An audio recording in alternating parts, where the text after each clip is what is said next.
Sir రీసెంట్‌గా హైదరాబాద్ దిల్సుఖ్ నగర్‌లో IPS Sumathi గారు ఒక ఆపరేషన్ చేపట్టారు. మ్యామ్ గురించి మీ మాటల్లో. నేను ఆమెను అభినందిస్తున్నానమ్మా. సరూర్ నగర్ ప్రాంతంలో కొత్తగా మల్కాజ్గిరి పోలీస్ కమిషనర్గా వచ్చింది. అక్కడ ఇట్లాంటి అసాంఘిక కార్యకలాపాలు జరుగుతున్నాయి. రాత్రి 12 గంటలప్పుడు కమిషనరేట్లో ఎవ్వరికి చెప్పకుండా వెళ్ళింది. అలాంటి ఆఫీసర్ని కాపాడుకోవాల్సిన బాధ్యత మన అందరి మీద ఉంది. అది హర్షణీయము. కాకపోతే ఇక్కడ ఒక బాధ ఏంటంటే ఆ సమయం కానీ ఆ పట్టుకున్న వాళ్ళు 40 మందిని పట్టుకుంటే వాళ్ళలో విద్యార్థులు ఎక్కువ మంది ఉన్నారట. అంతేకాకుండా మందు తాగిన వాళ్ళు ఉన్నారు. నేను ఒక కవిగా చాలా కవిత్వాలు రాసిన వాటిల్లో ఒక కవిత రాశాను. నేరాలకు రారాజు సారా మనిషి అని. అదొక కవిత.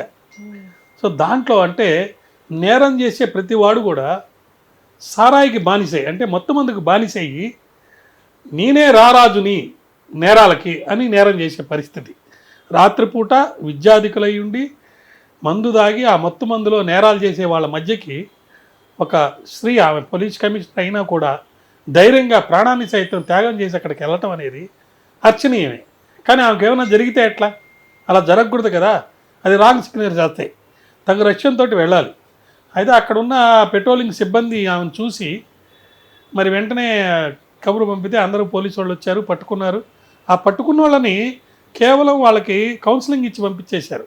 అది చాలా పొరపాటు. చట్టపరంగా వాళ్ళ మీద చర్యలు తీసుకోవాలి. ఉదాహరణకి హెల్మెట్ లేకుండా వచ్చుంటాడు స్కూటర్ మీద అక్కడికి, వాడిని పట్టుకొని నీకు హెల్మెట్ లేదని కేసు పెట్టాలి వాడి మీద. ఈ విషయం కాకపోయినా తక్కువ కంటే ఎక్కువ తాగి బండి నడుపుంటాడు, లేకపోతే రాంగ్ సైడ్లో నడుపుంటాడు, లేకపోతే నాన్ స్మోకింగ్ జోలియాలో స్మోకింగ్ చేస్తుంటాడు. ఖచ్చితంగా ఒక అబ్జర్వేషన్ కనుక చేస్తే వాడు చేసిన తప్పులు మనకు కనపడతాయి. ఆ తప్పులు కేవలం కౌన్సిలింగ్ ఇచ్చి పంపిస్తే సరిపోదు. కాకపోతే చట్టంలో రిట్రిబ్యూషన్ థియరీ కాదు, రిహాబిలేషన్ థియరీ అని ఒకటి ఉంది. అంటే కన్ను సమాధానం కాదు. ఒక వ్యక్తిలో వచ్చిన తప్పులు, చేసిన తప్పులకి పరివర్తన చేసే విధంగా మనం చర్యలు తీసుకోవాలనేది ఒక కాన్సెప్ట్. ఆ కాన్సెప్ట్లో భాగంగా కొంత కన్విన్సింగ్ లేకపోతే దాని ఏమంటారు, వాళ్ళని కూర్చోబెట్టి కౌన్సిలింగ్ ఇచ్చి పంపించారు. కానీ అది కాదు కదా, చాలదు కదా. మరొక విషయం ఏంటంటే, ఒక్క లేడీ నైట్ టైం వెళ్తే ఒక్కదిక్కడే ఆమెని 40 మంది ఇబ్బంది పెట్టి వాళ్ళు పట్టుకున్నారంటే మరి హైదరాబాద్ సిటీ మొత్తంలో డిఫరెంట్ ప్లేసెస్లో ఇలాంటి రైడ్లు కనుక జరిగితే మరి ఎంతమందిని పట్టుకుంటారు? సో అదొక ప్రాబ్లం. రెండో ప్రాబ్లం ఏంటంటే, ఇప్పుడు పెట్రోలింగ్ చేసేవాళ్ళు, వాళ్ళ మీద చాలా బాధ్యత ఉంది. ఆ పెట్రోలింగ్ చేసేవాళ్ళు మఫ్టీల్లో తిరుగుతున్నట్టుగా మనకు వచ్చి ఇన్ఫర్మేషన్ వస్తుంది. వాళ్ళు డ్యూటీలో ఉన్నప్పుడు డ్రెస్ వేసుకొని వాళ్ళ వెహికల్స్కి హార్న్స్ ఉంటాయి, అలా తిరుగుతున్నట్టు కనుక కనపడితే ఖచ్చితంగా భయపడతారు. అక్కడక్కడ ఇటువంటి వాళ్ళ మీద చర్యలు తీసుకుంటే తప్పకుండా మంచి ఫలితాలు ఇస్తాయి. దీనికి చాలా కారణాలు ఉన్నాయి, దానికి సొల్యూషన్స్ కూడా ఉన్నాయి. Night after some time drink చేసి డ్రైవ్ చేసే వాళ్ళకి పెనాల్టీలు ఎక్కువ ఉండాలి. నైట్ రాంగ్ రూట్లో పోయిన వాళ్ళకి పెనాల్టీ ఎక్కువ ఉండాలి, అంటే రేట్ పెంచాలి. అదేవిధంగా నైట్ టైము అంటే 24 అవర్స్ బిజినెస్ చేసుకోవడానికి కొత్త చట్టం ఏదో వచ్చిందన్నారు. 10,000 రూపాయలు కడితే 24 అవర్స్ బిజినెస్ చేసుకుని టీ అంగడి 24 గంటలు నడుపుకోవచ్చు. మరి అక్కడ పనిచేసేవాళ్ళు నైట్ లేడీస్ వెళ్ళి పని చేయాలంటే సెక్యూరిటీ ఉండాలి. లేకపోతే ఆ టైంకి అమ్మాయి వెళ్తుంటే అక్కడ ఏమైనా జరగచ్చు కదా. కాబట్టి కొన్ని ప్రత్యేకమైనటువంటి సదుపాయాలని, విధానాలని అవలంబించి పెట్రోలింగ్ జరుపుతూ నైట్ టైము జరిగే నేరాల మీద ఒక కన్నేసి పోలీస్ చేస్తే ఖచ్చితంగా దీన్ని నిర్మూలించవచ్చు. ఇందాక మనం మాట్లాడుకున్నట్టు సోషల్ మీడియా ప్రభావం దీని మీద చాలా ఎక్కువ ఉంది. కాబట్టి సోషల్ మీడియాలో ఎవరైతే బాధ్యత వహిస్తున్నారో వాళ్ళు నైట్ టైం జరిగే నేరాలపైన వాళ్ళు ప్రజలకు తెలియజేయాలి.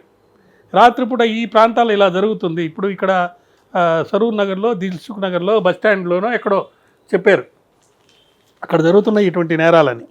ముఖ్యంగా రాత్రి వేళ ఎలాంటి పరిస్థితులు ఉన్నాయి, అసలు పెట్రోలింగ్ చేస్తున్నారా లేదా, ఇవి కనుక్కోవడానికి ఆమె వెళ్ళింది. ఆమె వెళ్ళినప్పుడు అక్కడ జరిగిన పరిస్థితులను రాత్రి 12 గంటల తర్వాత దిల్సుఖ్ నగర్ బస్ స్టాండ్లో పిఎన్టీ కాలనీ సమీపంలోని థియేటర్ల బస్ స్టాండ్లో అక్కడ పోయి చూస్తే ఇదంతా తెలిసిందనమాట. అంటే కొంత అక్కడ జరుగుతుందన్నమాట. ఆ జరిగే వాళ్ళని పట్టుకొని వాళ్ళని రిఫార్మ్ చేయాలి. ఈ ఆకతాయిల్ని రౌడీల్ని ఎలా మీరు రిఫార్మ్ చేసి మరి వాళ్ళకి కౌన్సిలింగ్ ఇచ్చి పంపించారో వాళ్ళంతా బాధితులు. ఆ పరిస్థితిలో ఆ టైంలో ఆ స్త్రీలు అమ్మాయిలు ప్రాస్టిట్యూషన్ కోసమో డబ్బు కోసమో అక్కడికి వచ్చారు అని అంటే వాళ్ళ కుటుంబ పరిస్థితుల్లో ఏదో ఇబ్బందులు ఉన్నాయి, పేదరికం ఉంటుంటుంది. మరి సంక్షేమ పథకాలకు ఉన్న ప్రభుత్వం వాళ్ళందరికీ సహాయం అందించాలి, వాళ్ళల్లో రిఫార్మేషన్ తీసుకురావాలి, వాళ్ళకి రిహాబిలేషన్ కల్పించాలి. అక్కడ రిట్రిబ్యూషన్ ఉండకూడదు. ఆ సూత్రాన్ని ఎక్కడ ఫాలో చేయాలి. వీళ్ళని పట్టుకున్న వాళ్ళు విద్యార్థికులయ్యి తాగి రాత్రిపూట ఒంటరిగా ఉన్న స్త్రీతోటి నీకేం సంబంధం, నువ్వు ఎందుకు పోయి మాట్లాడాల్సి వచ్చింది?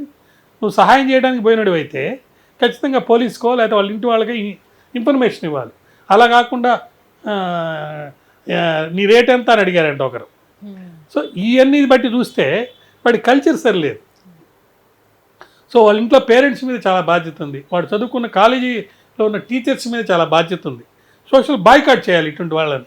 అలా చేసినప్పుడు ఖచ్చితంగా ఇది నిర్మూలిస్తుందని చెప్పి నేను చెప్తూ పోలీస్ వారిని అభినందిస్తూ ప్రత్యేకంగా సుమతి గారికి ఆమె నేను అభినందిస్తూ ఆమె గొప్పతనాన్ని హర్షిస్తూ నేను ఒక పాటలో 30 ఏళ్ల క్రితం రాసిన పాటలో మహనీయులు ప్రాణాలను సైతం త్యాగం చేసిన వారు కదే పొందిన స్వాతంత్ర ఫలం మనకందకపోవుట ఏమిటదే అని రావడం జరిగింది. తనికెళ్ళ భరణి గారి చేత ఈ వీడియో రిలీజ్ చేయించాం అప్పట్లో. ఆ చరణం ఇంకా నా గుండెల్లో, నా హృదయాల్లో, నా మదిలో ఇంకా ప్రతిధ్వనిస్తుంది. ఒక కమిషనరేట్లో ఉన్న కమిషనర్ ఇలా వెళ్ళి ప్రాణాలని సైతం తెగించి సంఘం కోసం వచ్చి చేస్తుంటే సామాన్య మానవులు లేకపోతే తల్లిదండ్రులు బాధ్యత వహించాల్సిన వాళ్ళందరూ కర్తవ్యాన్ని లేకపోతే మోరల్ రెస్పాన్సిబిలిటీని తీసుకొని వాళ్ళ పిల్లల్ని వాళ్ళు బాగుపరుచుకోవాలి. అది వాళ్ళ కుటుంబ బాధ్యత. సామాజిక బాధ్యత ఏంటంటే తప్పు చేసిన వాళ్ళు ఎవరైనా సరే వాడికి శిక్ష పడేటట్టు మనం సహకరించాలి. ఇలా చేస్తారని ఆశిస్తూ మీ ఛానల్ వారికి ప్రత్యేకంగా కృతజ్ఞతలు, ధన్యవాదాలు, అభినందనలు తెలియజేస్తాను. నమస్కారం.